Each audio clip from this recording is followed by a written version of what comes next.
Hello everybody, welcome back to my vlog. Today's video is one of my travel series videos. So I think I see my vlog having my weekend fun daily vlogs, books, academics, and of course travel because I love travel so much. Today I'm going to be talking about a perfect 3-day Paris itinerary. That's right, if you have 3 days in the Paris area, what should you do? Where should you spend your time? What should you invest in? And what should you avoid? Based on someone that's been to Paris 3 times, I'm not 100% an expert, but I did every Paris trip in a quick stint. I fell in love with the city the first day I landed, and I had to keep coming back when I was backpacking. So these are my 3 days of Paris. The first thing you need to understand about Paris is there's a lot of ways to get there. You can get there by train, plane, bus, car, you name it. It's a greatly accessible city. It's in northern France and it's absolutely beautiful. The city itself is divided up in zones that go in circles and go out. So zone 1's in the center, zone 5's the outskirts. And then like zone 6, those are gonna be more of like the environs, the outer neighborhood. I stayed in zone 6 when I was in Paris just because I wanted a little bit of peace and quiet, and it still wasn't that long to get into the inner city. Paris is very accessible, so know that you don't need to rent a car at all. In fact, the city is super forward on sustainability. The mayor is very forward on sustainability. My kitty's back here. So just know, I wouldn't rent a car. I would try to just do everything by foot, by bike, by train, and yeah, just keep it sustainable. Something else to know about Paris is, yes, a lot of people speak English in Paris. Just like when you go to any other tourist destination, you're gonna find English speakers. Is it appropriate to go into any country where English is not their native language and just assume they can?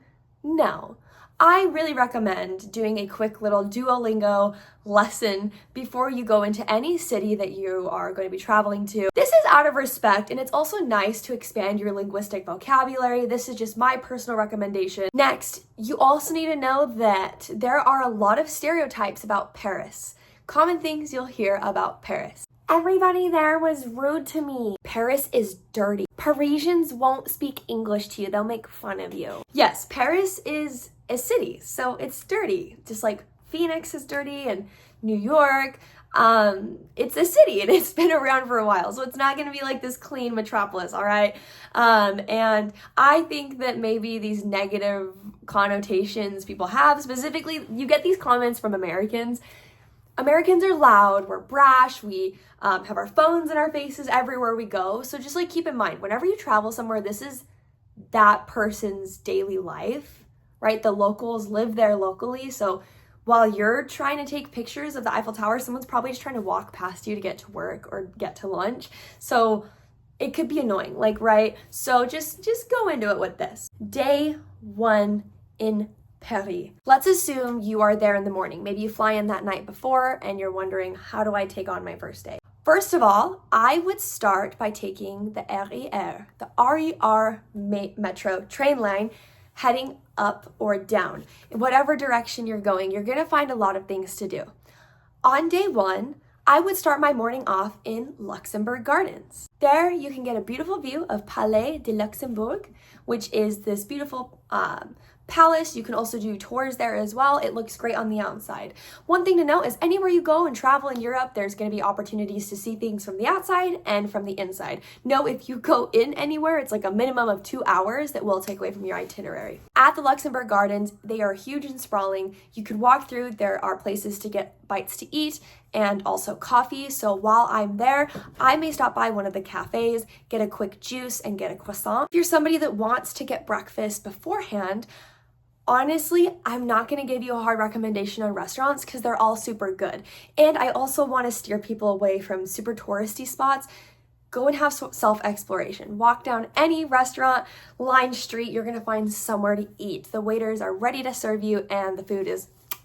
After Luxembourg Gardens, I would take a quick 15 to 20 minute walk over to Saint Sulpice Chapel. Saint Sulpice Chapel is the second largest chapel in Paris, obviously next to Notre Dame. It is very popular in the movie scene because of Da Vinci Code. It's really easy just to walk inside. I didn't need a ticket the day I went. There's a beautiful cafe right adjacent to it where I got a very yummy cappuccino. The day I was there also, there was a huge art walk, so maybe that's going to be available there. There's lots of markets in Paris, and I would go spend some time at St. Sulpice Chapel and, really take that in. Anytime you go to a church, I really recommend at least an hour, unless you're doing a guided tour or it's a church that has a museum attachment. After St. Sulpice Chapel, I would get back onto the metro line heading up north, and I would go to see Pont Saint-Michel, the beautiful water fountain that is magically sculpted. It's just there out in the open and you can go see it, and it is actually right adjacent to Notre Dame. Notre Dame just opened back up for the public. I'm not exactly sure the hours, but this is a really good way to maximize some more time. Go see another famous chapel, try to get a tour. If you're going to a large, very popular church, just get the tour, right? Come on, it's awesome to be able to get experience there. Once I'm done with Notre Dame, or perhaps before, I would walk through the neighborhood to the right of it. Right next to Notre Dame, across the street, is a food market alleyway with lots of crepes, falafel, a huge place to just get food that you can walk on the go. The Seine is right there. I ate my lunch by the Seine. Absolutely beautiful. Highly, highly, highly recommend taking some time to just walk along the Seine. There's lots of entrances just to get down there. Take that slow walk. Now, you're in Paris, so you probably want to end your night at the Eiffel Tower. Well, you definitely can. You can take a train, maybe call a taxi, or do a bus connection to go over to the Eiffel Tower. The Eiffel Tower starts to light up at night. It does a little light show intermittently. So if you can find a restaurant nearby to grab your dinner, you're more than welcome to. Know that in Europe and also Parisians, they tend to eat dinner a lot later so they can maximize their days. So I would personally go do the tour of the Eiffel Tower to finish out the day. Probably near sunset. You can do the tours on many different levels. You note the Eiffel Tower is boxed in glass, so you do have to pay if you just want to go underneath the Eiffel Tower, and then you can obviously pay to take the elevator up. I would not do the stairs. Do the elevator, because in Europe you do a lot of walking and it's very tiring, so just take the easy way out. Get your tickets in advance for any museum, church, or monument such as this, just for the fact of tourism is really popular, and if you miss out on tickets, you miss out on tickets. I actually missed out on tickets to go to the top of the Eiffel Tower. On one of the levels of the Eiffel Tower, there is a restaurant. If you can get a reservation to the restaurant on the Eiffel Tower, I would skip going to dinner anywhere else and get a dinner reservation there. Looks absolutely amazing. A bunch of my friends went. I didn't join them that night because, again, I didn't get a ticket to go to the top. They said the food was great and you can sit and have wine and really just hang out, like have a very calm dinner. That's kind of what that whole city is about. Afterwards, take your walk around the area. Note that there are going to be a lot of people offering you things to buy. Politely just divert and go away from them. I do not recommend taking any street food just because of a lot of the scandals and scamming and and hygiene issues that have arisen over the last year regarding street food in Paris. So just be cautious, of course, use discernment. Okay, on your second day, I would wake up and immediately catch a train to Musée d'Orsay. I actually rode a bike there. When I was at St. Sulpice Chapel, I rode my bike over to Musée d'Orsay. It was very quick. I actually was able to get a ticket that same day, but I know that that's not very common, and I probably did pay a bit of a markup because I was getting it on Viator, which is the best place to get tickets anywhere, especially last minute, because they do reserve tickets in advance, and that kind of obviously impacts just their general sales. So Viator is absolutely wonderful. Go to Musée d'Orsay. I got in really quickly. They scan your bags and then you get a map, and it's one of the most unique and most popular museums in Paris, obviously next to the Louvre, which I will talk about for day 3.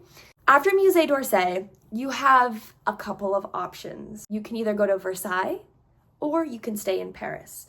Note, if you want to go to Versailles, it's about an hour and a half to get out there, because Versailles is not in Paris, it is outside of Paris. So you have options. So if you take option 1, go to Versailles. If you cannot get tickets to get into Versailles, you can actually just walk around the grounds, and those are also very lovely. They have lots of events and stuff that you can keep an eye on and plan for, but walking around the gardens is beautiful, and that's kind of one of the reasons that people go to Versailles if you are not able to get inside. If you're able to get tickets, obviously there are levels to tickets, such as seeing Marie Antoinette's bedchambers, stuff like that. If that's option one, I would do a whole day out there and then come back and grab dinner. If you choose option two, I would go to the catacombs. I went to the catacombs the first night I was in Paris, and I was really nervous. I actually did therapy in advance to going to the catacombs just based on some past stuff I have to deal with. But when I went, I got my ticket at a markup on Viator.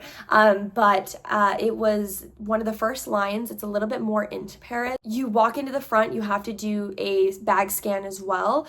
I had a camera on me. They had no problem with that. They do scan your bag on the way out to ensure that you've not taken any bones. Yes, people do that. They have a wonderful gift shop though, and I stopped by there and I grabbed a few things for my friends and myself.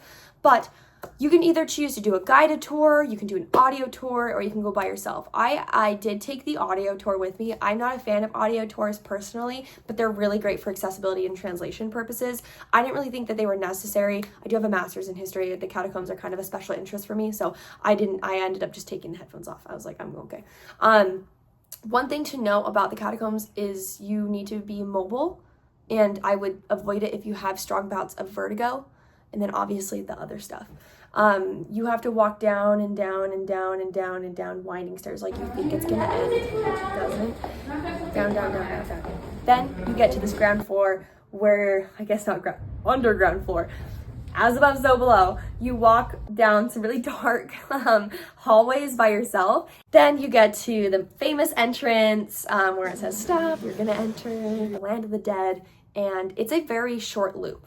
There's not much to explore in the catacombs, only like the tiniest section is open for the public. So I'm glad I didn't pay for a tour. It is, you do see some things down there that are like questionable. Obviously the whole thing is a little bit weird, but like some people have punctured the skulls with their fingers, so just be sure not to touch anything. Once you exit, you actually go right into the gift shop and you can get some cool things. They actually have this like porthole on the floor where you can look straight down in the catacombs. Very cool. It is eerie. The one thing I didn't like was it's like a quarry, so the catacombs were made because they were quarrying limestone, which is what the buildings above ground are made out of. And so there's a lot of water deposits and sediment. There was like water dripping through all the sediment and it like landed on my face. Ugh, gross. Spend at least like a couple hours down there. Once you get out, I highly recommend finishing the rest of your day in Montmartre. This is going to be like where the Moulin Rouge is. That's kind of like the red light district of Paris. They have some really fun stores. I would not go there super late at night unless you're with a group of people because the train connections were a little bit, I didn't feel very safe, I guess is what I'll say, at some of the stops. But obviously everything is pretty safe. Be alert of what you're doing. But the trains are super accessible. Something that nobody told me about the trains is if you don't buy a pass, you get individual little tickets. They look like fortune cookie, like little slips. So you get one, you put it through this machine, and then the sliding doors open and you walk through, and then you get it on the other side. And then you can't use it again, obviously, unless you've purchased multiples. But they will deactivate if they're like in your phone case or near cards and stuff.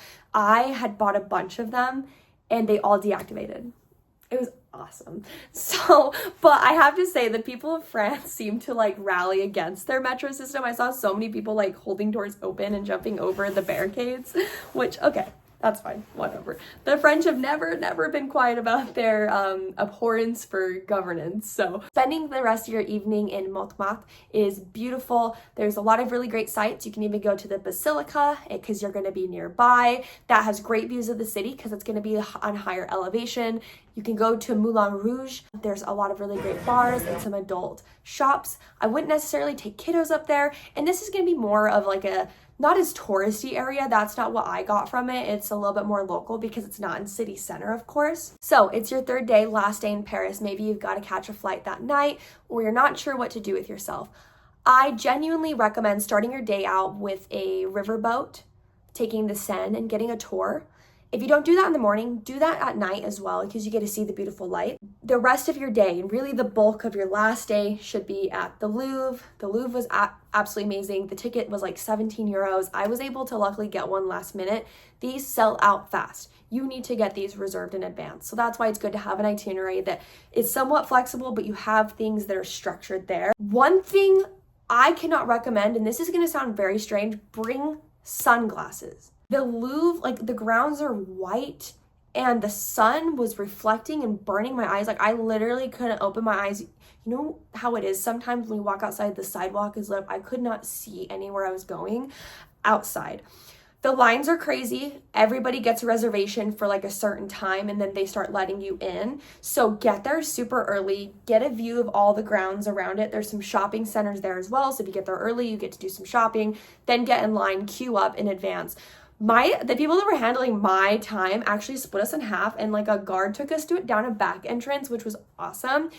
You need a minimum of 4 hours at the Louvre. It is a very confusing museum. It's huge. The collection is magnificent. It's super global. It goes back in time and up to the future.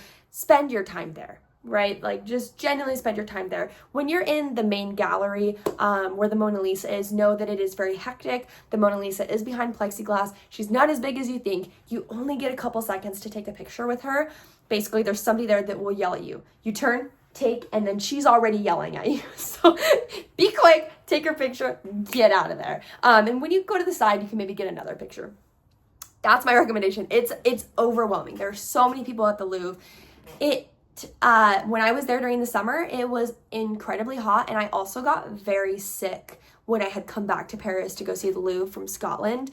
They have like air vents on the floor and I just like stood over the air vents. So I really recommend like just know that it's going to be very warm, especially with all those bodies.